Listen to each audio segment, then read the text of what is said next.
Pengajian tauhid tasawuf.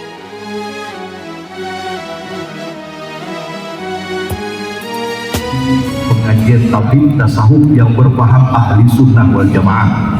Tidak ada tawar menawar ini. Paham ahli sunnah wal jamaah. Karena kita mayoritas Syafi'i, kita bermadzhab Syafi'i. Kita bertasawuf daripada Imam Ghazali dan Junaid al-Baghdadi. Kemudian dari segi tauhid kita berpaham al-Asy'ariyah dan al-Maturidiyah. Inilah Tastafi.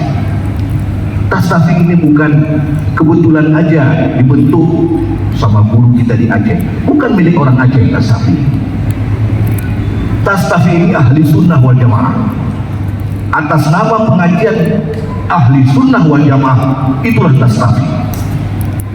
Ya, itulah Tastafi. Banyak tuan-tuan guru kita dari Jawa, ya juga Tastafi. Habib Haikal, Tastafi. Di Haji Mufti, Tastafi. Ya, atas nama pengajian ahli sunnah wal jamaah yang kita sebutkan tadi, tauhid, tasawuf, itu aja standar kita. Kalau sekiranya ada teman-teman kita, kawan-kawan kita, kami tidak bermadhab, tidak, kami buat daripada madzhabul arba'ah, ini bukan Tastafi.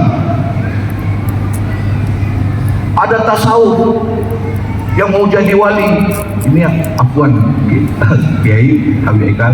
Ada juga teman-teman kita tanya, Abi bagaimana caranya kita jadi keramah? Gaji baru seminggu 2 kali. Udah cita-citanya menjadi wali Allah, wali min auliyaillah, mau terbang-terbang.